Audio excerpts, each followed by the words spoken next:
Hello, it's Keith here, and this is lesson 16 of the ChibiAkumas series of my programming tutorials.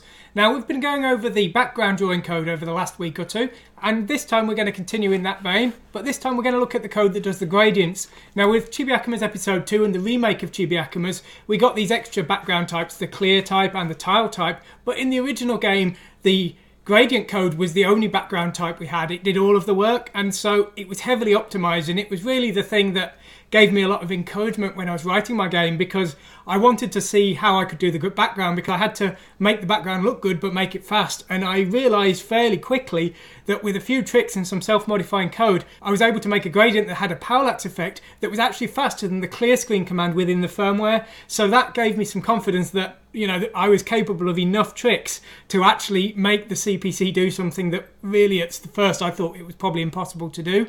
So we're going to have a look at the code as it stands in the game now, and we're going to see how it works. We're going to be looking at the CPC version. The Spectrum version is almost identical. It's very, very similar, but the MSX versions are completely different. We will have a look at those at a later date though. So let's have a look at the game today.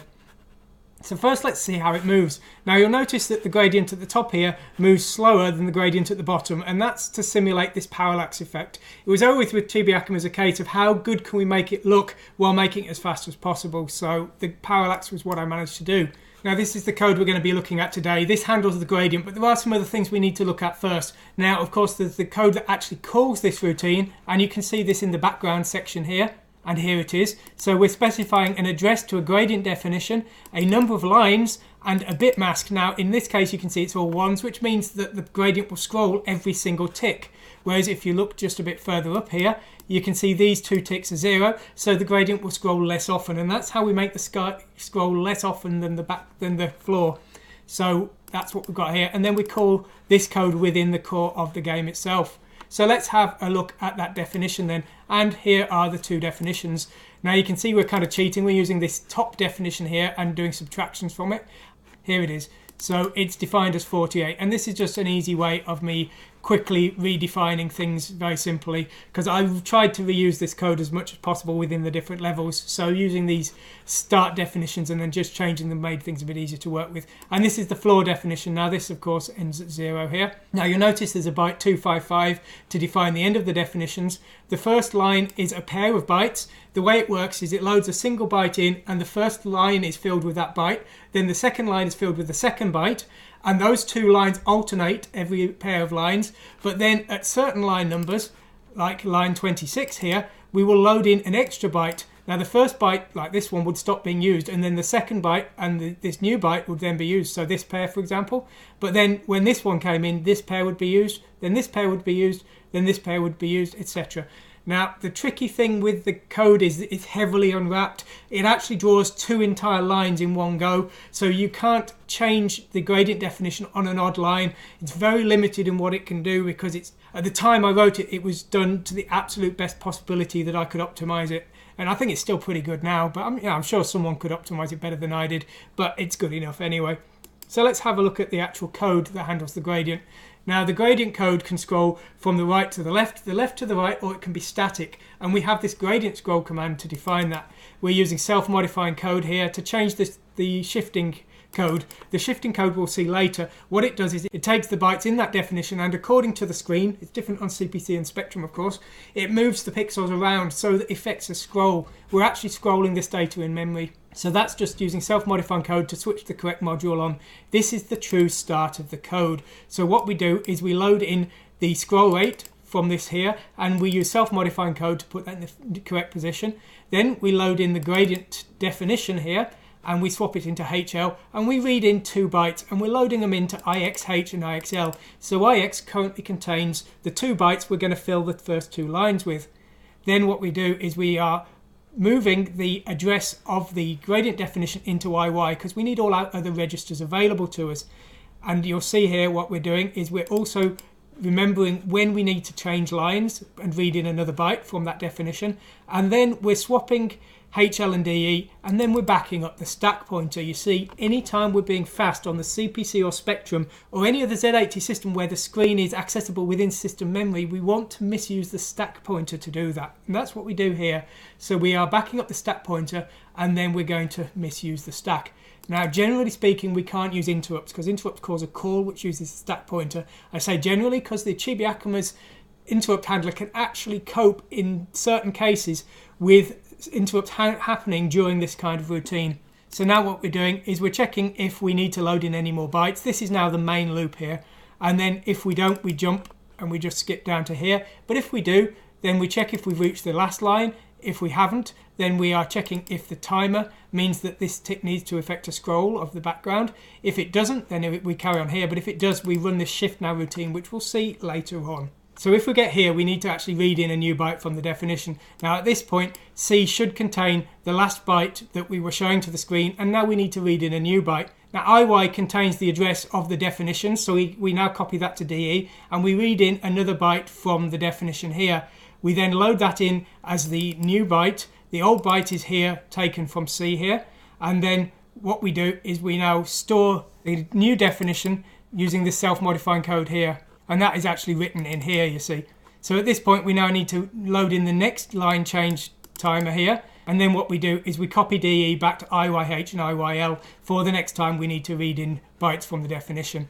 Now, at this point, we're going to be ready to actually start the procedure of filling the screen with data. And it's quite quick. So the first thing we want to check is to see if we've done all the lines we need. We XOR A to set it to 0, compare to B, and we see if B equals 0. If it is, then we need to exit this routine. If it's not, we need to start filling. What we do is we move HL, which is the address of the right-hand side of the screen. It will be the top line at the start of the screen, but it moves down, but it's always the right-hand side because we're going to use the push command, which moves the address counter down, which goes left, you see. So now we load in IXH into D, then we load D into E. So now both bytes of DE contain the same byte that we're going to draw to the screen. We now turn on interrupts on the Amstrad CPC. We quickly turn them off from the Spectrum because the Spectrum's a bit more tricky with this. The Amstrad interrupt handler is very advanced. It can cope with just a single pair of bytes of memory to actually start the interrupt handler. It's got its own secondary stack pointer and it switches things around. But the Spectrum one's a bit crude, so we only turn the Spectrum interrupt handler on for a single byte.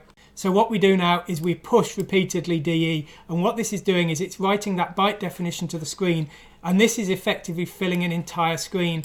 Now just before the end of the screen we disable interrupts because we don't want interrupts to run too long, because if we did run an interrupt handler at the end of the screen we would corrupt the bytes on the line below or something like that. So you'll see these CPC 320 definitions. These were in early days of testing of ChibiAkumas for the MSX version. The CPC version is 320 pixels wide, but I did a test version that was just 256 pixels wide. This was to get the logical code correct for the narrow screen, so that's why that's here. It's not really used in the production version. Now we've completed a full line. All of these push DEs will have filled a full line of the CPC screen.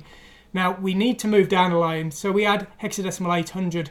Usually we have to check if we've gone off the bottom of the screen and roll it back up to the top, but we only need to do that every other line. If we're on the odd lines, we know that can't have happened, so we just have a very simple routine here.